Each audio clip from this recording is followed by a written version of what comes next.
welcome back to another Howlers vlog. On this trip, we're headed up to Burlington, Vermont. It's another trip we're absolutely ecstatic to be going on. We get to go up, watch the Vermont Green play. There'll be a bit more on the agenda too. That you'll get to see a little bit later tonight.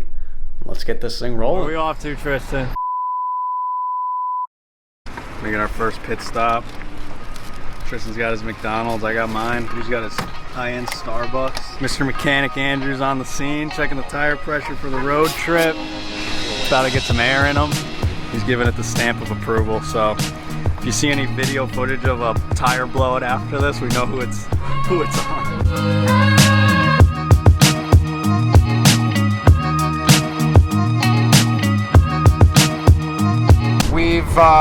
Well, you are kind of a Vermont Green expert now. Saw them play yesterday. It was an exhibition match, but what did you see? What'd you like? I mean, it was today Thursday, so it was a Wednesday night game. It was an international friendly with a team from Quebec, and even so, I think they had 1,700 in the crowd. So really excited to see all the fans, the energy, and all the, I guess, initiatives that they have to keep the club sustainable.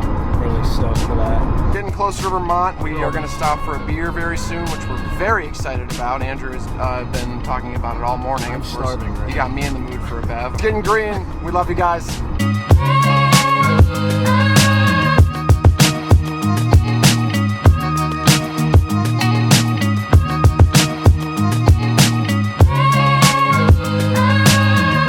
Welcome to Vermont! Alchemist Brewing. If you're a beer fan, you've probably heard of Heady Topper, which is probably their most famous flagship IPA, of which we're about to go have a couple right now.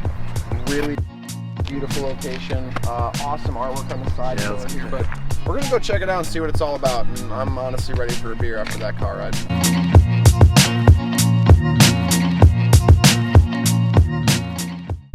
Got some lunch, courtesy of Stowe Sandwich Company. Andrew's got the brisket sandwich. Andrew's eating the brisket. I want sausage. You can see they got some nice homemade mustard on there, some good sauerkraut. I mean, it's a good sausage. No two ways about it. That, and I went with the smoked turkey. It was the hit of the day. Loaded up with mayo. Absolutely love that. About to dig in.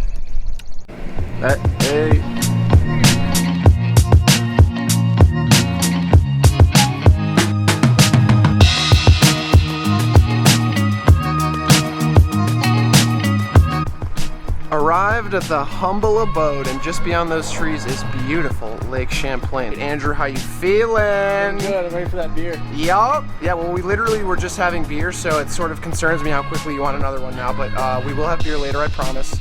We're in. On 18. Oh, we're off to a good start, room, I gotta say. I get my bearings straight here. First time in Burlington. This is all we need for the weekend, is a gallon of milk. This looks nice. Take some nice showers. Okay, good. There's a toilet. That's big. All right, I know I mentioned there's a big event in store outside of the match this weekend, so it's the first day. We're getting ready to go to this event. Tristan's in the shower, Andrew's chilling over on the couch, but the Men in Blazers are actually in town. They're going to be doing a live podcast with the Vermont Green. Really stoked, and we'll try to get some footage of that and show you what it's all about. We have made it to the fan event. Not sure if we can get the camera in. That's going to be sort of a game time decision, but very excited. We brought him a t-shirt, some stickers.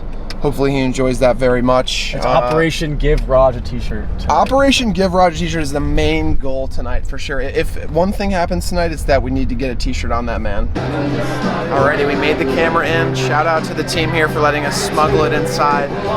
Very, very exciting. Looks like they got an awesome setup. Excited to hear Raj speak and give him this t-shirt.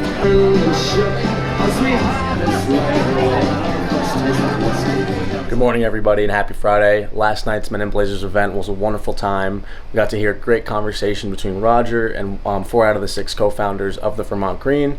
We met some of the locals, had some great beer, chatted it up. We even captured a picture with Roger, which was great. He got to talk to us for a bit. And yeah, today we're actually interviewing Patrick Infurna. That will be held over at their home field at UVM. So we're very excited for that, to dig deeper into some of the things you already shared thus far, on that Men in Blazers episode. So stay tuned, and we'll see you all very soon. We've made it. It's interview time. We're very excited. Boys Got are the out guys on the pinging it around over there in the field.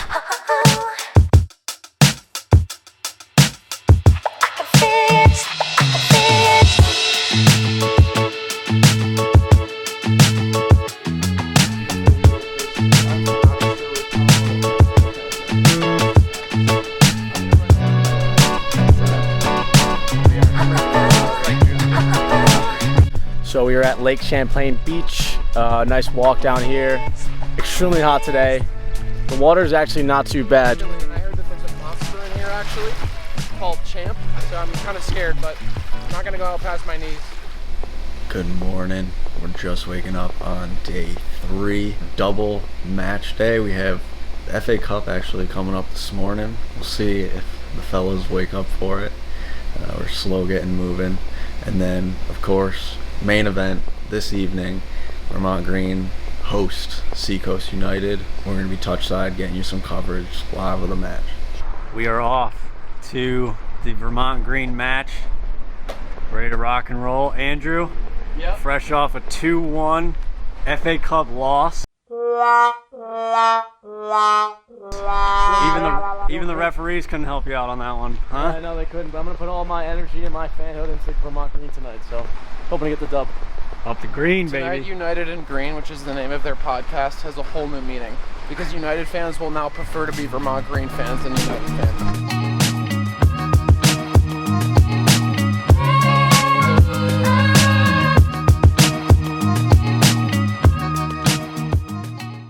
Howlers Podcast. We are at Virtue Field, finally made it. Joined here by Mike Popovich. He's a devout member of the Green Mountain Boys fan supporters group. Also has his own podcast, United in Green. I want to ask him about both of those things. But first, thank you for joining us today. No problem. Second, tell me about your journey. Obviously, you're one of the day ones. You've been here to see everything. So what's it like seeing it all grow? As the months went along, we heard kind of nothing, and then all of a sudden, little tidbits of information came out, and it started getting exciting. First game, opening game, we had 1,000 guys, 1,000 people at the stadium, and it was electric in here. I mean, full steam ahead. Yeah, and it might have something to do with the pork butt, which he's been smoking since 6 o'clock this morning. 6 a.m. Yeah. Tell me about United in Green. What do you guys like to do each week? We're just gonna get information out there, let everybody know that, what's going on tactically in the game, why the game is fun. We're gonna break down player performances. We're gonna break down what's coming up next every week.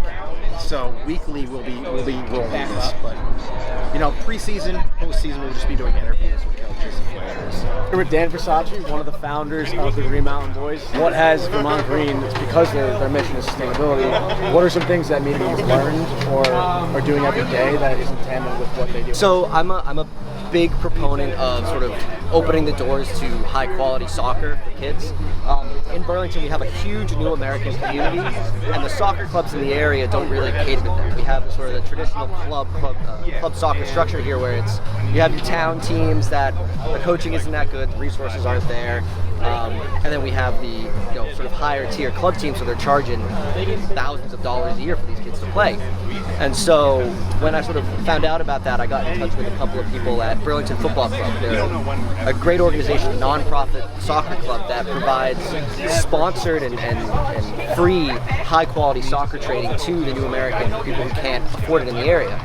So I got in touch with them around 2019 when they first started up, and I've gone on to be a youth coordinator for the club. They're really starting to push the mission of, hey, soccer's for everybody, not just for those who can really afford to pay all this. I am here with Tyler Litwin. Tyler, thank you so much for joining us. Thanks for coming down. Appreciate your time. This guy makes some of the greatest match day posters you will ever see. It seems like a really mutually beneficial relationship, a team that markets itself really well, and a guy that's really good at marketing these awesome games. Talk about the relationship. What's it like getting to be creative with a side like this? It's a dream come true. I know it sounds cheesy, but I've been a fan of Matt Wolf for as long as I've been aware of him. His work is like just super inspirational, and when the club first started, this is before they even had like a logo. It was just like a website page like saying USL2 Club coming to Burlington, details to come. I shot an email to like their general email and was like, hey, if you need graphic design help, let me know. And Matt wrote back and very kindly was like, hey, like we'd love some help with Matchday posters or whatever you want to contribute. Mentioned this weekend because it is a reflection of its surroundings. So much about the logo and the look of the club is about the environment, green. We're in such a green part of the world as well. So what's it like when you get ready to sit down and make one of these Matchday posters? Yeah, I mean, I think Matt kind of talked about this in the Men in Blazers podcast, but like the idea that the work should reflect the club and the community is something that I think about a lot. And just being here and knowing what the community is for like in terms of like the fan base, in terms of like what's important to Vermonters and what they are into, what they care about, whether it's social issues or political or just cultural stuff. It makes working on the posters and design stuff really easy because I feel like I have a good sense of what's happening, and it's just cool to amplify and share stuff that's important to people in the community with the state.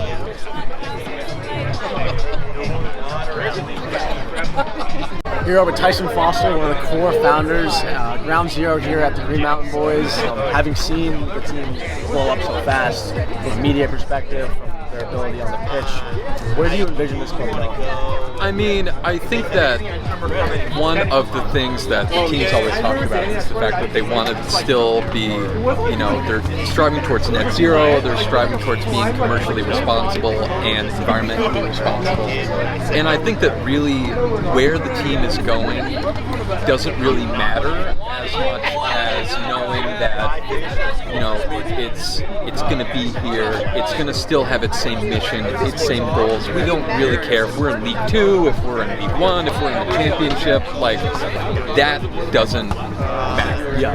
And, like, if we can go up, if they, if people keep on coming out and supporting the team and, like, we just keep on selling out, and we can find ways to be, to get more people here, to like, expand the stands, like, expand the stadium, like, great, that would be awesome. Yeah. But if we never go higher than USL2, the boys will still be here. We're headed in, boys. What are we thinking today? Score predictions. I'm going to go 2-1 Vermont Green. This is going to be the first home win over Seacoast United. Calling it right now.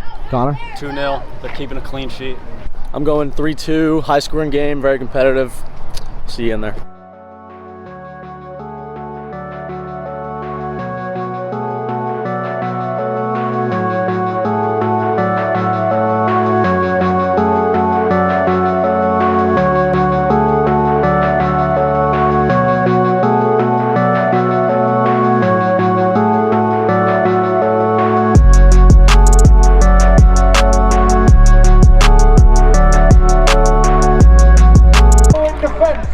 Galactico centre back at number 4, Diego Ochoa Gomez. Raised in London town, the man with flowing locks, centre midfield. Our number 10, Bello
Over 20 minutes into the game here. Vermont Green have pretty much controlled the whole game. Up 1-0. A beautiful curling goal from DRBN, who everybody was saying that we should be watching out for, but they're looking good right now. Good stuff. VGFC! VGFC!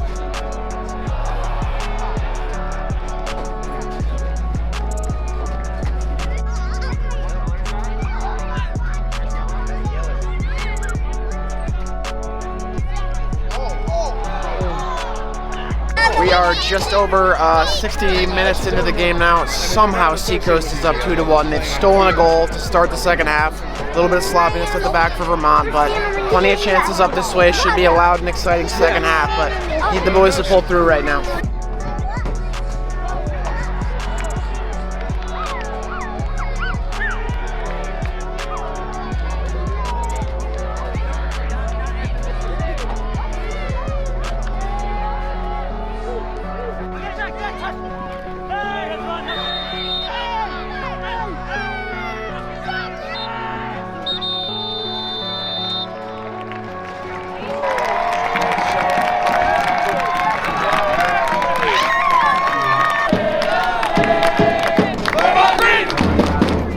Podcast. I'm here at Virtue Field with Gavork, DRB, and Gavork. Thanks so much for joining us. First of all, great game. That's a hell of a shot you had over there. Didn't get the home run you were looking for today, but what positives do you walk away with? Obviously very disappointed we didn't, get the win at home, especially in front of our crowd. But we just got to keep moving forward, and hopefully, we can, just keep getting wins in and keep sticking together. So yeah, a lot of season left. Looks like you guys possess the ball a lot. Looks like you guys are really meshing together well. Any new faces on the team? Some guys you're really proud of so far this year? Oh no, eventually all the guys. I feel like all the guys have done, amazing job, coming in and making an impact. So I feel like, each guy on the team, we know, what we're capable of doing, and each guy has their talent. So, hopefully, next game we can, get that win. What's it like playing in front of that crowd? Scoring that goal and celebrating in front must have been a pretty awesome feeling. Like I said before, best fans for sure. I've never played, an amount of these fans before. So, every time I get the ball, they get me going, and, hopefully next game, I can get another goal and celebrate like I can in front of friends. Last question, you still got your Sharpie? Yes, I do. Can you sign my shirt? Yes, of course. Got you.